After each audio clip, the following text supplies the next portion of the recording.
साथियों नमस्कार। RRB classes में आपका हार्दिक स्वागत। 1857 की क्रांति राजस्थान के संदर्भ में पार्ट 4 में आपका हार्दिक स्वागत है। ये हमारा अंतिम वीडियो है। जो भी बीच में छूटा हुआ है, पीछे रह गया है, सब इसी के अंदर समाहित करने का प्रयास किया है।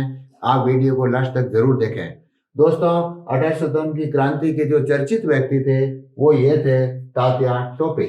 सबसे पहले नाम आता है तात्या टोपे का, और तात्या टोपे का पूरा नाम रामचंद्र पांडुरंग था। और ये नाना साहब के दरबार के अंदर एक प्रमुख सेनानायक और एक प्रमुख सलाहकार के रूप में वहां पर स्थापित व्यक्ति थे।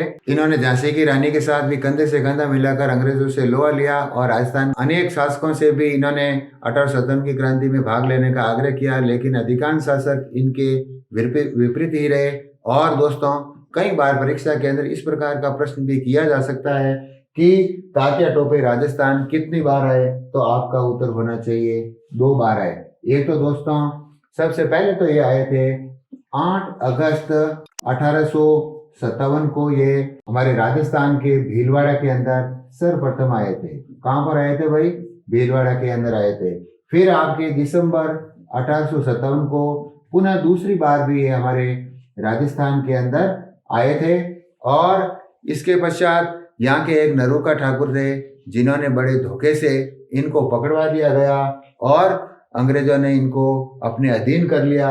और 7 अप्रैल 1858 को सिपरी मध्य प्रदेश के अंदर इनको फांसी दे दी गई और इनका अंत कर दिया गया। दूसरी बात, हमारे जो महत्वपूर्ण शख्स थे दोस्तों, अमरचंद भाटिया। अमरचंद भाटिया एक जैन थे और ये इनका संबंध राजस्थान से था, और ये इंदौर के अंदर बहुत ही बड़े कारोबारी थे। और ये अंग्रेजों से हमेशा ही नफरत करते थे, और अंग्रेजों को देश से बाहर निकालना, यहाँ से भगाना इनके जीवन का प्रमुख ध्येय था। और इन्होंने अपने समय के अंदर झांसी की रानी की भी आर्थिक रूप से सहायता की थी, और तात्या टोपे को भी आर्थिक रूप से सहायता करने की पेशकश की थी। और इन्होंने अपनी तरफ से जितना बना था वो सब किया, और ये सब अंग्रेजों की आंख के किरकिरे बन गए थे। तो अंग्रेजों ने इनको षड्यंत्र में बलपूर्वक फंसा करके इनको 22 जून 1857 को फांसी पर लटका दिया, क्योंकि ऐसे देश प्रेमियों की अंग्रेजों को जरूरत नहीं थी। उनको पता था कि ये किसी भी समय हमारे अंग्रेजों और अंग्रेजी राज्य के लिए बहुत बड़े कष्टकारी और हानिकारक हो सकते हैं। तो इनको भी फांसी पर लटका करके मौत के घाट उतार दिया।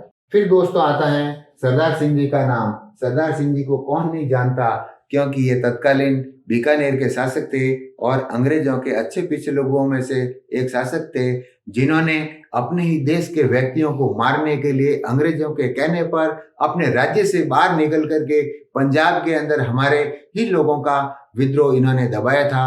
यानी ये राजस्थान के एकमात्र शासक थे जिन्होंने अपने राज्य की सीमाओं से बाहर निकल के अंग्रेजों की सहायता अपने ही देशवासियों के विद्रोह को कुचलने का प्रयास किया, और इन्होंने वहां पर विद्रोह को दबा दिया, और अंग्रेजों ने खुश होकर के इनको जागीर के रूप में गांव भी दिए।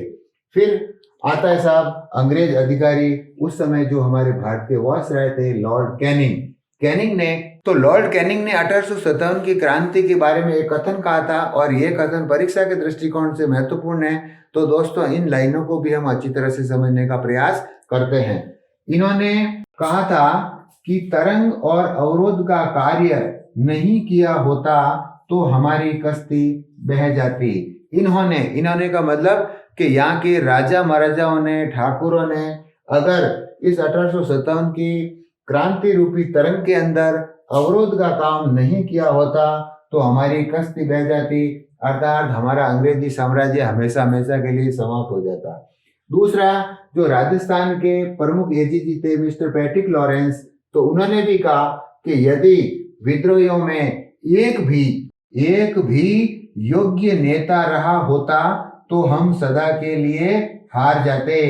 तो दोस्तों, ये हमारी सबसे बड़ी कमी थी, क्योंकि यहाँ पर योग्य नेता नहीं था। और होता तो भी कैसे, क्योंकि यहाँ के राजा महाराजा भी ये पसंद नहीं करते। खुद अपनी कुर्सी के लिए इनको अपने अधीन कर लिया, तो फिर वो अंग्रेजी राजभक्ति के प्रति निष्ठा रखेंगे, क्यों हमारे देशवासियों के प्रति रखेंगे। तो उस समय एक सुयोग्य नेता ऐसा पैदा होना भी मुश्किल ही नहीं बल्कि नामुमकिन था।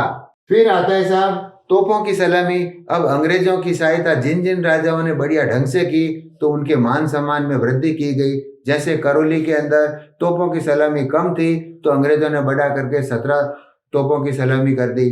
और इसी के साथ ही साथ दोस्तों कोटा का राज्य एक तरीके से धराशायी हो गया, क्रांतिकारियों के हाथ में आ गया और महाराजा पर भी अविश्वास जैसी स्थिति बन गई। तो अंग्रेजों ने क्या किया, इनके तोपों की सलामी घटा दी साहब। और यह प्रश्न कई बार परीक्षा के अंदर किया हुआ है कि 1857 की क्रांति के दौरान किस रियासत के शासक के तोपों की सलामी घटा दी गई, तो वो आपका उत्तर होना चाहिए दोस्तों कोटा, अर्थात कोटा के राम सिंह की तोपों से सलामी कम कर दी गई।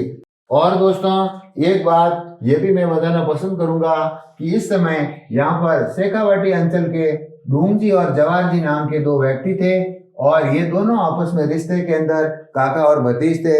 ये लोग बड़े बड़े लोगों को लूटते, अंग्रेजों की छावनियों को लूटते और मिलता जो धन माल था वो गरीबों के अंदर बांट देते थे। आज भी शेखावाटी अंचल में इनको प्रमुख लोक देवताओं के रूप में दर्जा दिया जाता है और इन्हीं की शौर्य की प्रशंसा के गीत आज भी वहां पर बड़े ही लोग चाव से गाते हैं।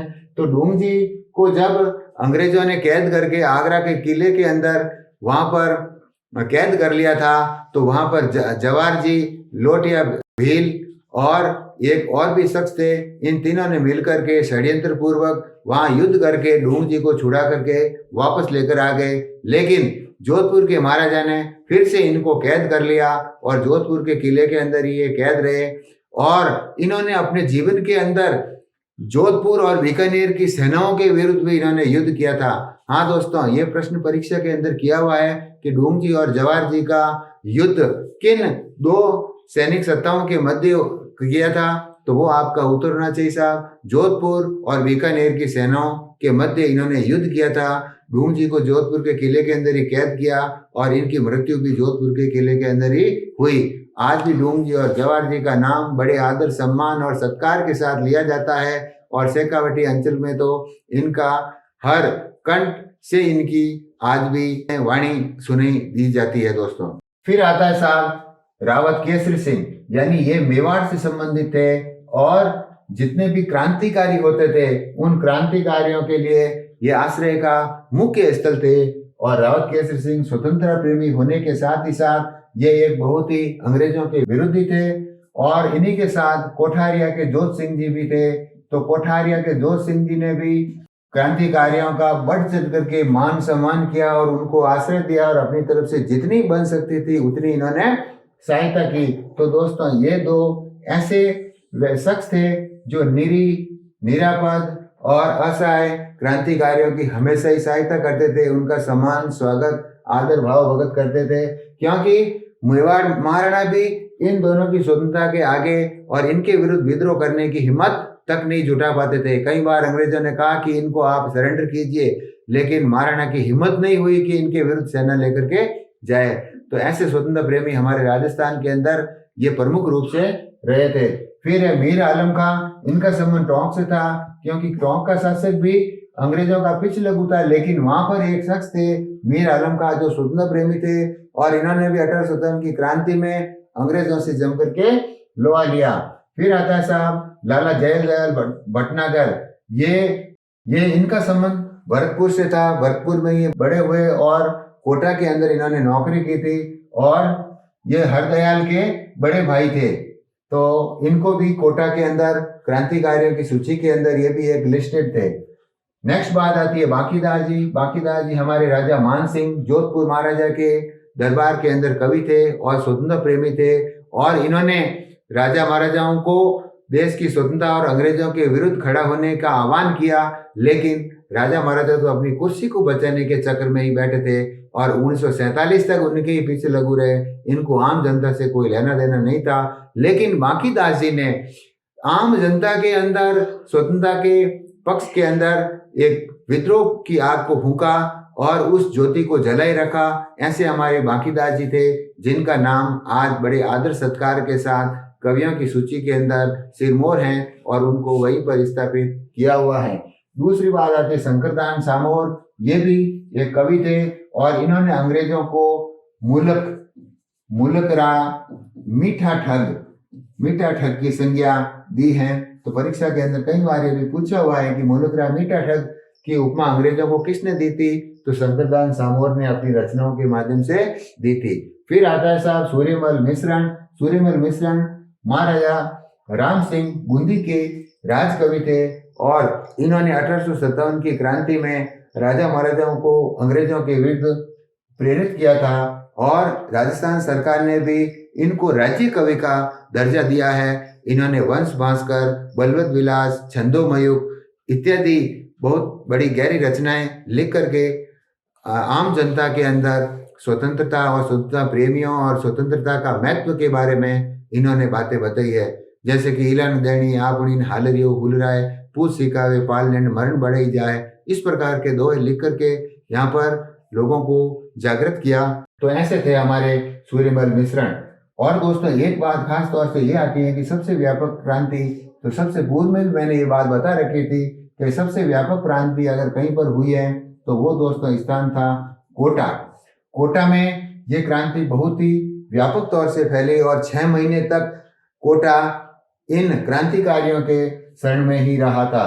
और नेक्स्ट बात ये खास आती है साहब बख्तावर सिंह, जो कि मैं जिक्र करना भूल गया था लेकिन अब बताना पसंद करूंगा कि नसीराबाद छावनी के अंदर सैनिक विद्रोह करने वाले सैनिकों में से अगुवाई करने वाले अगर कोई शख्स थे तो वो थे दोस्तों बख्तावर सिंह। बख्तावर सिंह का संबंध नसीराबाद की छावनी के अंदर विद्रोह करने के प्रमुख सैनिकों में से एक सैनिक थे। अब है दोस्तों क्रांति का प्रतीक। उस समय अंग्रेजों का इतना तगड़ा प्रतिबंध था कि कोई कुछ नहीं कर सकता था, लेकिन हमारे भारतीय भी उससे कम नहीं थे। तो उन्होंने कमल व रोटी को क्रांति का प्रतीक चिन्ह के रूप में चुनाव किया था, जिससे अंग्रेजों को कोई शक भी नहीं हो और प्रचार प्रसार भी बढ़िया ढंग से हो। अब दोस्तों एक बात मैं साथ ही साथ और बताना पसंद करूंगा कि साहब जयपुर रियासत एक ऐसी रियासत थी जिसने 1857 की क्रांति में आम जनता ने भी इन क्रांतिकारियों के विरुद्ध के अंदर हथियार उठाए थे, आवाज उठाई थी। तो एकमात्र एक ये रियासत थी जिन्होंने 1857 की क्रांति में अंग्रेजों का साथ दिया और स्थानीय विद्रोहियों का दमन करने में ये लोग पीछे नहीं रहे। अब क्रांति की समाप्ति, तो क्रांति की समाप्ति दोस्तों अगस्त 1858 तक हमारे देश के अंदर ये क्रांति लगभग समाप्त हो गई। अंग्रेजों ने यैन कैन प्रकरण साम दाम दंड भेद नीति से इस क्रांति को समाप्त कर दिया गया और इस क्रांति के परिणाम स्वरूप ईस्ट इंडिया कंपनी का शासन 1858 में समाप्त हो गया और इंग्लैंड के ताज के नीचे ये चला गया। कंपनी ने जो संधियां राजा महाराजाओं से की थी वो ताज ने अर्थात इंग्लैंड की महारानी विक्टोरिया ने जस की तस रखी और उनकी रियासतों का भी इसी तरीके से बचाव किया। अब एक नए युग का प्रारंभ हुआ जिसके अंदर मध्यम वर्ग का उदय हुआ। ईस्ट इंडिया कंपनी का शासन समाप्त हुआ और भारतीयों के अंदर शिक्षा ने जोर पकड़ा और धीरे धीरे शिक्षण संस्थान खुलने लगे और लोगों के अंदर राष्ट्रीयता की भावना जागृत हुई, धीरे धीरे शिक्षित हुए। लेकिन दोस्तों हमारे देश को 1857 में जो आज़ादी मिलनी चाहिए थी वो उसके जस्ट 90 साल बाद सन 1947 में ही आज़ादी नसीब हुई, क्योंकि हमारे अंदर योग्य नेता और हमारे जो युद्ध करने के तौर तरीके इन सब के अंदर काफ़ी अंतर था। तो अंग्रेजों ने अपनी सूझबूझ से ऐसी ही क्रांति को दबा दिया और फिर 100 साल के लिए आज़ादी के ऊपर एक तरीके से सील लगा दी, अर्थात इसके 90 साल पश्चात सन 1947 को हम जाकर के आज़ाद हुए। दोस्तों आज इस क्लास में इतना ही। अगर हमारा वीडियो पसंद आया है तो इसको लाइक करें, कहीं पर भी आपको शंका है तो कमेंट अवश्य करें। अगर आप हमारे इस चैनल पर बिल्कुल ही नए हैं तो आप सब्सक्राइब अवश्य करें। मिलते हैं एक नए वीडियो के साथ बहुत जल्द, तब तक के लिए नमस्कार।